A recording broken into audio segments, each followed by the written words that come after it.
welcome back to In Real Time. This is going to be a solo episode with me, Millie, and I'm so excited to do a solo episode. I have been interviewing incredible founders, and I think sometimes it's so good to come back to basis, revert back to Kaarme, give you guys everything that I've been learning recently, answer all of your questions. I've literally had, I reckon, probably 100 DMs of questions that I'm like, I'll get back to it on the potty. I'll answer this on the potty. I'll answer it on the potty. And then I never really get there. And then they end up like in the podcast hemisphere, lost forever. So today is going to be that goddamn day. Firstly, let's just do a goddamn wrap up. We have had some of the most incredible queens on this podcast. The feedback has been unlike anything I thought. I knew the podcast would be useful because I promised myself I wouldn't start it until I knew it was going to be useful. But I really didn't know how impactful it was going to be and how much it was going to bring other founders. And it has just made me so unbelievably proud and happy. I've had DMs, messages, voice notes, which I love. I've had literally the whole thing, and it just makes me so fucking happy. Our views have been incredible, sharing everything. So I'm going to ask, and I need to start saying this in the start of podcast, but if you are on a platform like Apple Podcasts or Spotify and you have the ability to rate, share, follow, whatever it is, please do that. I've had lots of people asking, like saying, oh, this should be paid and you should do this. And at the moment, I'm just so happy to do it as it is, just as a hobby. I guess a little bit of exciting knowledge for you guys is I'm going over to the UK and to the US in about 2.5 weeks. And I'm going for work for Kaarme. Lots of exciting things happening. I'm going to just kind of get away and have a little bit of a refresh, but I'm interviewing some fucking exciting people overseas. In the UK, we have, I think, 3 queens, and in the US, I've got about 4 queens that I'm interviewing, which I am beyond excited to bring a different landscape of interview to you. It's going to be off-road, so I'm going to be like taking in real time overseas. It's going to be a little bit more like DIY. The incredible queens at Dreamhouse are going to still help me with my editing, so it's all going to look the same, but it's just going to be me, my cameras, my equipment that I've already got, DIYing it all around the world, and I'm so fucking excited. So that's to look forward to, and I thought we could just jump into a Q&A today. Everyone's been asking me to touch on Kaarme and our recent success and what I've been doing and how I think we've got there, any tips and tricks I've gotten, blah, blah, blah, blah. So we're going to do that. But first, I thought we would jump into some frequently asked questions that I've been getting everywhere. Now, I get so many questions about meta ads and scaling, everything like that, TikTok ads, Google ads, all the things, and what I think is the best platform. Now, I don't think there is one best platform. I think this comes down to you, your brand, what you're doing, what you're trying to achieve, what you've got set up in the background. Are you product focused? Are you community focused? What are you building? So that's where I would start first. And then I guess looking at different avenues, I do predominantly Meta. I've just started TikTok, and I recently went down to a TikTok event with EE last week, and it was super interesting to learn and be able to bring it back to you guys. So I think I have the stats on my phone. Let me look them up to tell you, because I took heaps of photos. So I was like, my queens are going to want to hear this. So let's have a look. Okay. So these are the things that they've more or less said on TikTok. So TikTok ads, more or less, it's the exact same kind of back end as Ads Manager and Meta. It's a bit more confusing, but what I do is spark an ad of a video that's already going. So you go in, you grab your TikTok videos you've already posted to your brand TikTok, and you spark them and you put money behind them. So this is where it's really important that we're having strategy behind our content and we're thinking about it. We're not just posting all team content or all product content. Like, we have a look at it as a whole. They say there are 6 things you need to convert a great meta ad. So we'll go through them. Create content that feels native, authentic, and are tailored to the FYP experience. This is more or less about creating a piece of content that is for TikTok, not necessarily curated for Instagram, not necessarily like perfect, but it's curated for the TikTok platform. Number 2 is a strong hook. We all know this. We spoke about this in the recent episode with Hannah.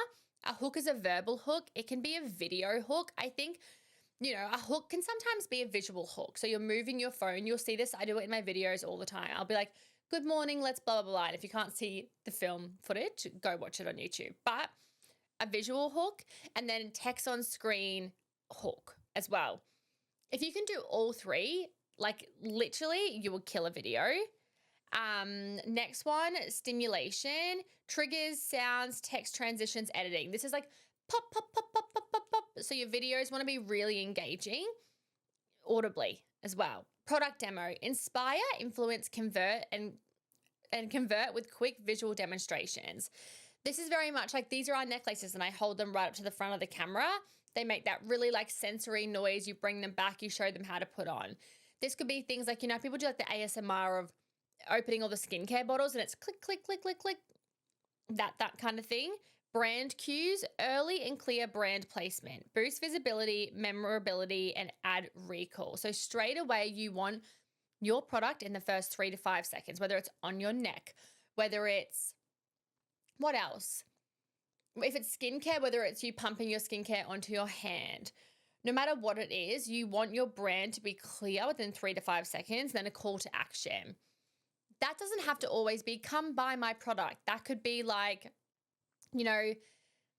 making your video as enticing as possible for people just to want to go and have a look at your product. Obviously, your call to action with a sparked ad on TikTok will be your little click through to like your ads. So you'll be fine there. But thinking of like close out with a clear, bold CTA that drives urgency and prompts to click through. Obviously, like we're having a sale. Jump on now, 24 hours. This product's running out. It's our best seller. We've just got it back in stock. She will sell out. What else? Limited quantities, like all those things. But I would say, my opinion, keep them as not subtle, but you want to keep them as natural as possible, not like you're selling, like a Chemist Warehouse ad. Like you don't want to feel like that. That's number 1, they said. Number 2 is they want 3 pillars of content. Now, I found this really, really, really interesting. If you are making like TikTok ads, or this could even be a Meta ad, I don't care, because it could go onto Instagram as well. You want your content broken up into 3 pillars: awareness, consideration, and conversion. Now, if your content all lands in one of these, you'll be sweet. Awareness is like UGC, you just wearing it, people asking you in your comments, like whatever the product is, having it forward facing in the video, even if you're not speaking about the video. So for example, I'm doing my makeup and I'm like, got a fucking huge stack of Kaarme and everyone's like, oh my God, where are your necklaces from? Awareness. Number 2 is consideration.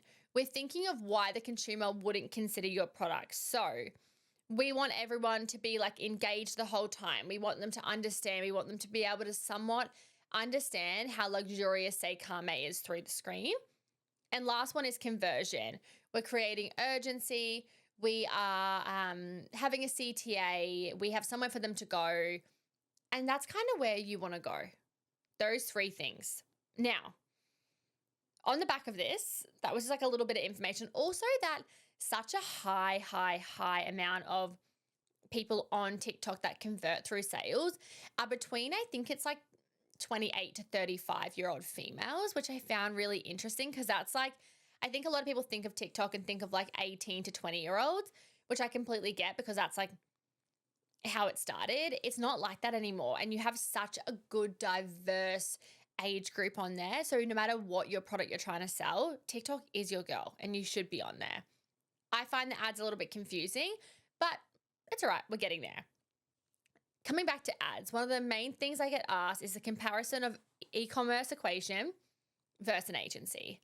I want to give you a little bit of background first in my experience. So in about June last year, I wanted to start dipping my toe into scaling. I'd never paid for an ad.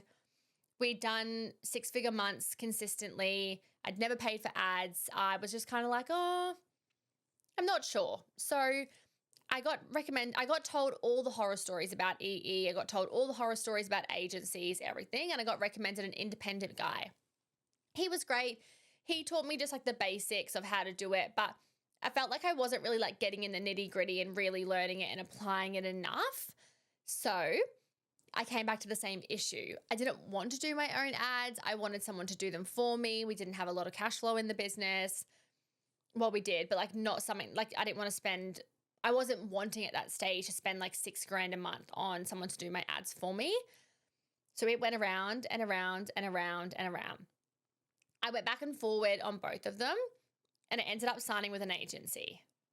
Now, I'm not someone to ever shit on anyone else, but for me, that was the wrong decision for my business in terms of ads and scaling, but it was the right decision as a founder because I feel like I learned so much from it. And something in my personality is I have to do the thing to learn the thing to never do it again. I'm not really someone that you can say, don't do that too, because I'm going to do it and I'm going to try it and then I'm going to be like, oh, Devo. So I joined an agency and all I wanted to do was scale to X amount of revenue in a day, right? They were like, absolutely, we can do that. And you hear this all the time. They overpromise, they under-deliver. It's very common. And yeah, I had this agency for quite a few months and we never got to the goal that I wanted. We never achieved what I wanted. There was quite a few mistakes that happened in it. And I felt like I wasn't really heard, but that's like a whole story for another time. And I think it wasn't necessarily like the most terrible experience because it's led me to where I am now. But at the time, it was a lot of money to invest. And I was literally just listening to a podcast on the way in here with female founder world, Jasmine, and she was talking about how she had the same thing. And really, it was a waste of money. I probably wasted like 50 grand on the whole process of paying them, paying for ads, for it to be a complete waste, which is such a shame. So wouldn't recommend that. But in saying that, I know many brands that use agencies for their ads and they work great. Then going on to e-com equation is not going to do your ads for you. You still have to learn, you still have to apply yourself, you still have to show up, and you still have to be able to like jump on the calls. Like you got to be able to do it all. It is so much information. The reason why I was kind of put off in the first place is that I have ADHD and I've got a really bad attention span. So I kind of thought like, this is never going to work. How am I going to like, I'm never going to be able to do this. And I remember saying to Kat, like, I'm just really like, I don't know what to do. It has been for me by far the best thing I ever did. Let me tell you why. Obviously I was like, right, if I'm doing EE and I'm signing up, I have no choice but to apply myself. And that's what I did. I still don't know ads inside and out, but I had a basic knowledge. I then went with an agency and then I went with EE and I kind of had this basic knowledge.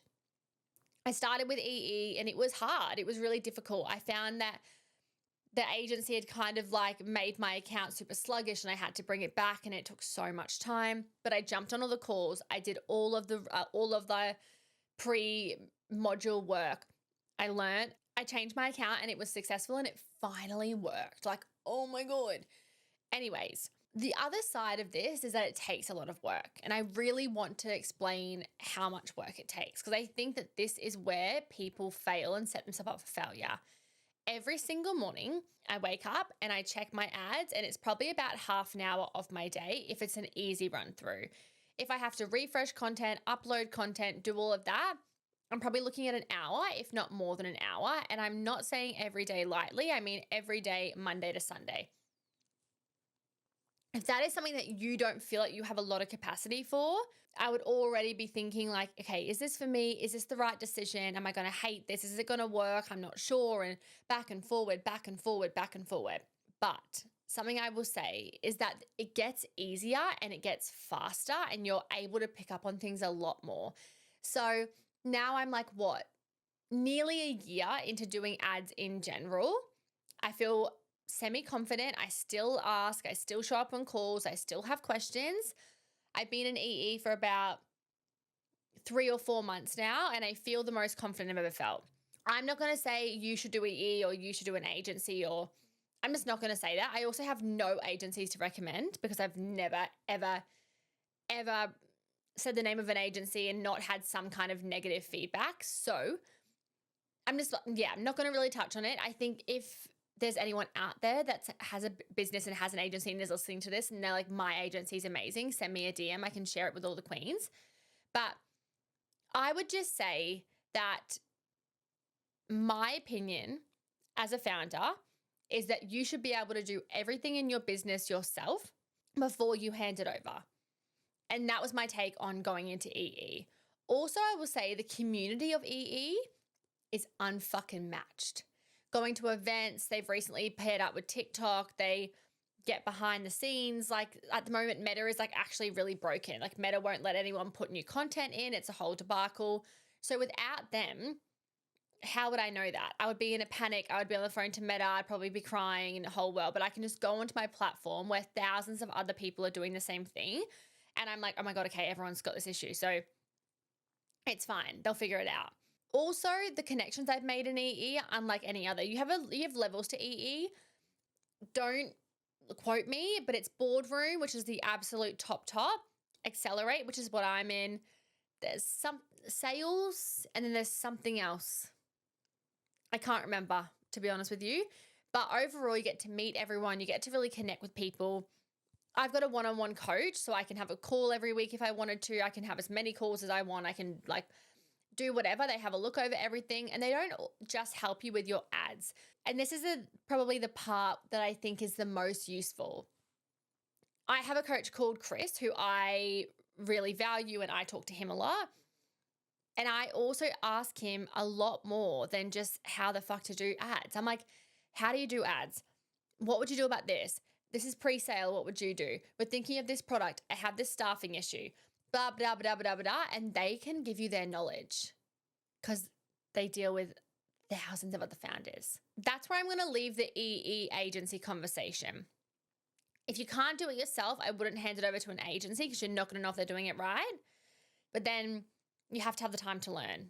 I don't know. It's very difficult. I know this is probably leaving everyone with not a lot of clarity around. They're probably like, what the fuck, Millie? Just tell us whether we do this or this. I truly can't because it's your own personality. But if you're like me and you have ADHD and you get overwhelmed and there's a lot going on, I'm really fucking proud of myself and I feel really confident now. Something I want to touch on before I go to the next frequently asked question is scaling. Now. I'm going to say something that a lot of people probably don't agree with, and that's also so fine. I also love listening to everyone's opinions and everything like that, but I do not believe that scaling Meta is the only way to scale. Recently, I have really figured out a sweet spot on Meta that I'm happy, that I make a certain amount daily. It works. I refresh it. I feel in control. It's not too big that I've lost control, that I'm stressed, but I've been working so hard on PR. We have a PR agency called Hive. They've been killing it. I've been working on socials. I've been doing this podcast. I've been posting on TikTok. I've been working on new product design, and I really am starting to think of business as an ecosystem. Meta is just one part of that ecosystem. TikTok ads is just one part of that ecosystem. It is hardly anything, because if you think about it, and you think about it clearly, there are brands like Sofadofa's brand that have done multi-million dollars and have never used an ad because they've been able to use their ecosystem to their advantage outside of just paid ads. Not everyone can do this because it takes a lot of effort, and I completely respect that. A lot of people don't want to do content or founder content, but remember that socials are a free platform you can use as a top of funnel for your business. Acquiring new customers on TikTok, you can go viral. It's easy. I say it's easy. I mean, acquiring the customers or new eyes on your brand, if you go viral, is probably 10 times better than paying over $100 CPA, which is like cost per acquisition for a cold customer, than it is to just pay someone to do a shit ton of content or pay to go to that event or pay the micro influencer if it works or pay a PR agency. So I want everyone, if you're listening to this and your business isn't performing and you're like, what am I doing? What are my steps? What's the process? How should I be doing this? How should I be doing this? Like, what would you recommend? Blah, blah, blah, blah. I want you to sit down. I want you to write down all the touch points someone has the opportunity to get with you. Is it your socials, the brand socials, email marketing, any type of PR? Like, I want you to write down where people will happen to find you outside of Meta. If you have nothing on that list and you're just focusing on Meta, focus on that fucking first. Focus on your socials, your brand socials. Focus on email marketing. Focus on PR. You can do your own PR sometimes. Focus on everything else first that is literally free, that will also help build your brand alongside Meta and TikTok ads. I'm starting to think of them as really just kind of like a little prop up. A little, here we are, we're here to help, and I'll use them for like rollout of sales or rollout of new products. At the moment, none of our limited edition product, like our Stevie shirts that just sold out, our Mabel, they don't even touch ads. They don't even get to ads because they sell out on launch night. So that's my take on it. If anyone has any questions about this, I'm going to touch on it at the end in terms of like Kaarme and the success and everything, but that is my take. Look at what you're doing as an ecosystem. Write it all down like a mind map or like a little brain map or whatever they call them, and have a look at all the different touch points. And if you're really putting enough effort into all those different touch points before we go spending $6,000 a month for an agency to go and do your ads, that is probably unnecessary and be very expensive. Team structure and how to hire properly. Holy God. I've had so many emails about this, and DMs, not emails. Something I want to touch on is I'm literally not perfect, and I wouldn't say that I do a lot of the hiring at Kaarme. That is really Kat's job, but I'll go over it with you. When you start building a brand, you are hiring scrappy, you're hiring for convenience. It's who can pack, who can make, who can keep this boat afloat. Now, they say the best time to hire someone is 6 months before you need to hire that person. I didn't have that, so I didn't have that choice or that opportunity. And I'm not complaining about that because my brand grew so quick, but it didn't allow me to really think of the structure in my business. So Kaarme is still not structured perfectly, and that's because we know things are going to be coming up soon, roles are going to change, and everything like that. So let me go to hiring. Firstly, Kat does a lot of our hiring. We have it down to a fine art now. We hire, a lot of our hires are casual beaters. A lot of our queens at work are casual beaters. Now, we hire a specific type of person for that role. Flexible. We have so many mums. We just have a lot of queens that are just like happy to kind of here, there, and everywhere. That's kind of been something that we've built on from the beginning. I think what me and Kat have really learned is like complete honesty and transparency. Like, this is what we have for you. This is the job. It's very repetitive. It is quite actually mentally fatiguing sometimes if it's too long. Is that your type of thing you can do? Like, we're very clear on what the job is and the type of personality that is needed to do the job. And we're super transparent. What I've learned is there is no point hiring people, like telling people like, yeah, it's beating, it's all fun, rah, rah, rah, and not being clear and transparent, because they're going to start the job. They're going to either suffer because, you know, they can't do the same job over and over again. They can't bead the same beads. Like, fine motor skills take a lot of stuff. Like, it takes a lot of brain power and it can be so exhausting. So we have found that like complete transparency is 100% the best way to go about absolutely everything. Our casual beaters, they come on, they're all bad bitches. They do their jobs, they go home, they're happy, they're sweet, all the things. And then we have Georgie, who is our production assistant. Nikita used to be our production manager, who is like the next level. And then we have Kat, who is the Kaarme GM. And then we have me at the top. That structure needs to change for sure, but it's because we've had so much change so fast. Nikita used to be our production manager, but Nikita, her husband is busy and she has 2 young babies, and Kaarme was just becoming too much of a beast for her to continue doing it. So she's now like our overhead downstairs. It's all been changing. But what I would say is, with structure, something I've learned recently, and it has just fucking stuck with me, is Hire the right people for the right roles.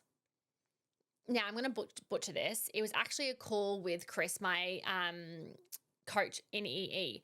But more or less, he spoke about the worst thing you can do for your business is hire, I can't remember what wording he used for them.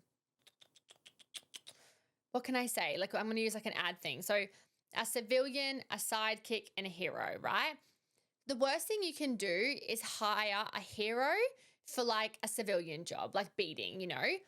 They're hungry, like they'll be great at that job, but they're not going to like really, they're not going to shine in that job. They want to be like a manager, or they want to do something bigger, or they want to do like something creative. Like they're hungry, they're young, they're intelligent, they have all these things that they want to do, right? And the other side of that is that you wouldn't put a civilian person in a hero job just because they're a great civilian. And I hope this is kind of making sense. And the overall arching thing of this is hire the right person for the right role. Because if you go hiring someone like, you know, so like for example, for us, if we hire someone who, you know, is an incredible beater and they do amazing, and then we put them up the ladder, but they actually don't want to be there, they're just going to fail in that role. You know, so hiring the right people for the right roles, hiring the hero for the hero role, hiring the civilian for the civilian role, sidekick for the sidekick role, so on and so forth. And that just means like where people are in life, A, their skill, B, what they want to do. Ask your staff, what do you want to do? Like, what is your aim? And be so unbelievably transparent. Kaarme is a really cool place at the moment because I guess we don't have clear structure. We're still growing very fast. There is so much room to grow. When I think about, and I talk to Tegan about this all the time, my socials queen, but I think about this all the time. I was such a hungry, driven young woman. I was a fucking hero, just pushing and pushing and pushing. And I would have done anything to start in a brand like Kaarme, where I could have really made a difference. It really had an impact, and my career could have absolutely flourished. So even though at times I do feel like stuff changes, it's fast, it can be erratic, roles change, people have got to adapt. There's also so much room for growth, which I feel like is unheard of these days in brands. That's number one. Number two is how you hire. This could be controversial, and I am going to tell you how I hire. So at Kaarme, Kat hires all beaters, all production, everything is Kat sides, like kind of like processes and everything like that. I'm all creative. This is how I hire, and this is how I hired Tegan, and this is how I will continue to hire for the rest of my life because I think it is the most important thing. And if you don't agree, it's incredibly fine. Like, we don't have to agree, but I've shared this with so many people because I feel like it is the most important thing I've done. As a founder, we are full on, we are erratic, we are here, there, and everywhere. We most likely have ADHD. We are busy. We change our mind. We do all these things that to us seem so normal. Like, even being blunt, like, oh no, I don't like that. Can we do this? Like, I don't think about any of that in any kind of depth, but some people would find that upsetting, or they'd find it offensive, or they wouldn't like it. So what I actually do is I write down every single one of my bad traits. I change my mind all the time. I will probably change your job description 1,000 times. I will have you working on something one week and then potentially something else the next week. I can be quite blunt, but I'm so loving, and like I don't actually think anything bad about it ever. What else do I say? I swear so bad. I'm a really bad swearer. I don't want to say it's bad. I just swear, right? What else do we say? What else did I say to Tegan when we had an interview? I swear. I'm loud. I just more or less say like all my words. Oh, I'm impatient and I would like things done yesterday. And I like people to use their initiative and not like I would rather you go off, you do a week of content, and then we review it afterwards. And if I really don't like something, I'll just delete it and we can talk about it. And someone who's not easily offended. Because in a role with this brand moving so fast, we need someone to be like, yep. And I would like to say that I think that I am a really good person and I'm a good boss, but these are my worst traits. And I'm so happy to be honest with them. And it was funny when I interviewed Tegan, because I said to Kat, right, I'm interviewing Tegan. She's for my role. Like all the creative girls we interviewed, I interviewed them.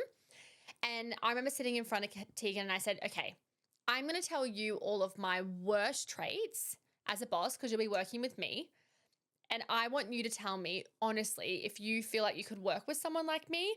Because if you can't, that's so incredibly fine. But there's no point starting this to then one of us be upset about not liking the working relationship. And I listed them all off and she just deadpan fucking looked at me and was like, yeah, that's fine. And I was like, that's my fucking girl. That's my girl. Just her response was so just dry and like unbothered. And that's really why we've been able to cultivate a great working relationship with really great boundaries. So I'm not saying for everyone to do this. If you're hiring, warehouse people to pick and pack, if you're hiring very simple roles, I think you can just look for personality traits in those roles. But if you're hiring for someone to be your second arm or really intimate with you, like have a look at yourself as a founder and ask yourself, where do I fall down? Because we are all fucking human. And the second we get over the fact that everyone's going to be perfect and we shouldn't have emotions and we shouldn't have this and we shouldn't have that, it's a legit complete waste of time and a waste of breath. We are human. We are not perfect. Everyone has tempers. Everyone gets upset. Everyone's emotional, especially if it's your brand. Let's be fucking honest. And it's the best thing I've ever done. And I will continue to do it for every single hire we make that has a touch point with me. That's number one. Number two, around structure, I would just say start messy because you can always tighten it up. And I guess I've been very lucky because I've always had Kat from the very beginning. And we've been able to build this brand as well as we possibly know how. But I would say hire the right people for the right roles. So like in Kaarme next, it'll be very senior people.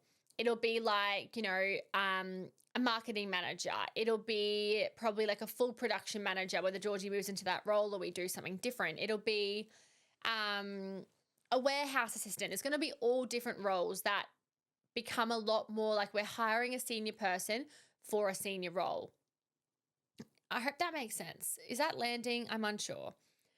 Right.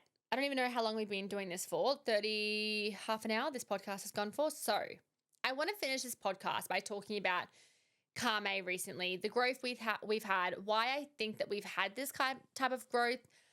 Is there any advice I can give? I've had so many DMs being like, how the fuck have you done this? How have you built this? Like, how do you do sellout launches? Blah, blah, blah, blah. Let me be really fucking clear. We have not had sellout launches really until this year. Yes, we had our Pearl pre-order at the very beginning that we could never keep it in stock, but in terms of sellout launches, they have just started. I've been thinking about this so much recently. I have been really thinking hard about Kaarme as a business, like I said, the ecosystem, and I've been working on the whole thing. I have been working on really getting Kaarme so far out there in so many different avenues that you cannot miss us and staying in my own lane. The biggest thing I think people do wrong is look around too much.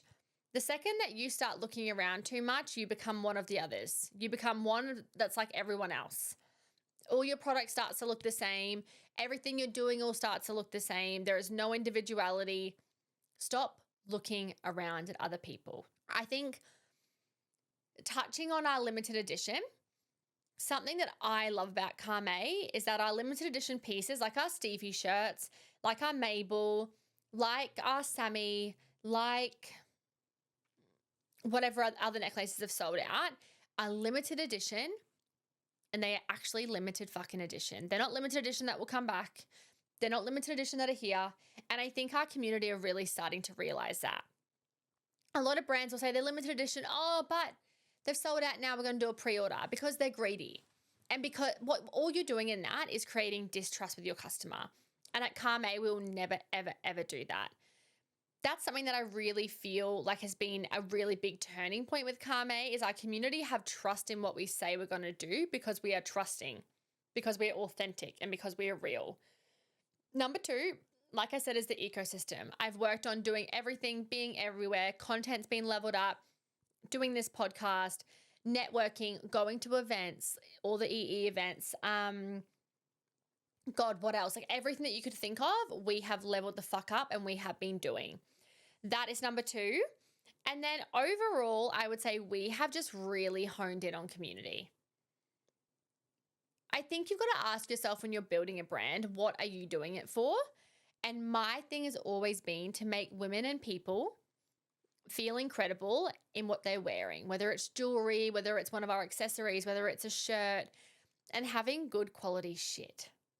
I've never been someone that's just happy to kind of be like, oh yeah, that'll do, or we'll launch that or whatever. Like, meh, no. I refuse to do that. And I refuse to be like everyone else in the industry of the world. I want Kaarme to be known as such a brand that is so different. And maybe not like product wise, like there's a million brands that do long sleeve tees and a million brands now that do beaded jewelry. But I want to be known as Kaarme. Authentic, reliable, great customer service, different, and always in their own lane. That is all I care about, literally, and that our community is the number one most important thing in Kaarme. So we built out a Facebook group, which is amazing. We have nearly 2,000 queens in there now. They get access to everything first. Everything. Now, I did a podcast episode many moons ago where I spoke about, building a brand, building a following. That does not mean that you're building a community. To build a community, you need to nurture the people that follow you. So if you're a brand that has, a smaller following or you're not there yet, you can't just slap on a Facebook group and be like, okay, I'm ready. Come to me. I'm ready. It doesn't work like that. Nobody's bought into what you're trying to do. You haven't created the environment. It's not authentic. It's not going to fucking work. So nourish your followers that you have in your brand. Jump on stories, get in the DMs, message back to everything. Like, it's Mother's Day today. I've been in the DMs with all the mums that are posting their Kaarme being like, happy Mother's Day. Like, so exciting, rah, rah, rah. Not because I feel like I have to, because I want to, and that's the brand that I'm building. So ask yourself, are you nurturing your followers you've already got? Because if you want a community, you have to nurture it and you've got to build it. When you feel like you have enough kind of like grasp on who is in your world, who is in your brand world, then you can start a Facebook or a broadcast on Instagram, whatever that looks like, and you can really build a community. Our queens in the Kaarme community post their fits every day. They fucking post their videos. They're hyping each other. It is one of the most beautiful things I've ever seen, and I'm in there every single day. This is another thing. This takes time. This takes work. Just like the meta ads conversation. I think to build a real potent brand, it does take time. And that's just the reality. I work a lot. I don't have kids. I'm in a really great time of life where I can give my business everything, and it takes a lot of work. So I'm in there every day. Tegan's in there every work day. We are nourishing our community. We do giveaways. We give them first access to everything. They see everything that's launching for that month before anyone else, and it is a fucking great place to be. With all this being said, I really do think the recent success at Kaarme has been a compounding effect of everything we have done in the last 6 months. And that is joining the agency, wasting a fuck ton of money and learning. That is, things at work going wrong and learning. That is so many things outside of just like launching good product and making a community. I think also the compounding effect is bettering myself, learning more about myself as a founder, who I want to be, how that looks, having really clear conversations with myself and being like, oh, I don't like that. Let's do this next time. Being conscious of it, also having a little bit of space and looking after myself and fucking going on my vibration board every morning and drinking my bone broth and not having coffee on an empty stomach and things like that. My personal life also is a compounding effect of how well Kaarme's done. My staff being super happy, my staff loving their job, having their snacks, being looked after. All of it compounds. And I was saying to Kat the other day, I feel very overwhelmed at the moment because I've got a lot on, but I'm not stressed in terms of like things are going wrong. It's just a lot that I have on my plate. I'm very busy. And people always go, saying that you're very busy is like, what is it like that? You're making like hustle culture negative or something or whatever the hell. I am very busy. I run a very big company. I'm busy. I'm like a busy bitch. I have a podcast. I'm growing, but I'm not complaining about it. I'm so happy. I'm here. I'm doing it. Like I said, nobody could ever outwork me. But I do think everything compounds together. Who you are personally and who you are professionally compounds. And something I really like to pride myself on is that who I am professionally and who I am personally are the same people. I was at Woolies this morning getting a bunch of flowers, and I ran into a girl and she was wearing Kaarme, and she was like, "Oh my God, hi." And I said, "Hi." Like that version of me is so excited to see anyone in Kaarme. I was down at the Coolie Surf last weekend, and a girl stopped me after a few champagnes, and she's like, "Oh my God, I'm so sorry." And I was like, "Oh, that is so fine." Like this, who you are professionally and who you are personally need to be the same person. And if they're not, I'd really be asking yourself how that can continue on, how you can be authentic. You will run out of steam. So I guess, I don't know if this was even fucking useful in terms of like what I think my success has come down to recently. But I would really just say a few things. Look at the ecosystem of your business. Look at how people are finding you, meeting you, coming across you, touching you, feeling you, all the things. Who are you personally and who are you business-wise? And are you the same person? And over here, if you're thinking about EE, agency, everything, I'm going to say EE. But like I said, it takes a lot of effort. It's a lot of commitment. You have to really give it your fucking all. If you don't have time for that, reach out to other founders. See what they're doing. Ask them.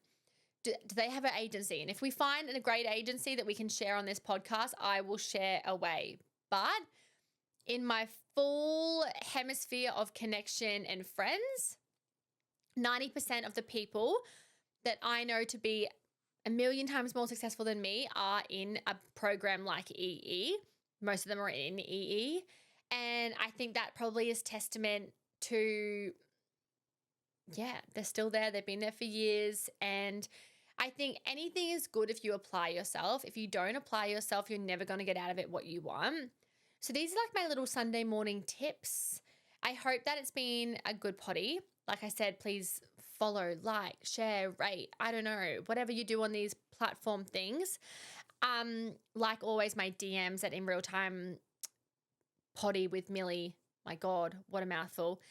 Are always open. Send me your questions, send me your reviews, send me your feedback. We have a very exciting next 2 guests as well. Honestly, love everyone. I love fucking everyone coming on the potty. Can't wait to go away. I'll do another solo episode before I go away talking about that. I could literally talk for absolute hours, but the reason I'm going away, it's actually more of like a personal drive than it is overly business, but I'm excited. And honestly, if you're listening to this, you're feeling defeated in business, just keep pushing. You're really not alone. And I promise you, on the other side of a hard period is a goddamn rainbow with the biggest pot of gold. And that pot of gold is what gets you through the next hard period to get through the biggest pot of gold, to get to the biggest pot of gold. And you just continue going. Have gratitude, be grateful for what we've got. I'm just so grateful for this community. I'm so grateful for this podcast, and I can't wait for the next one. Love you all.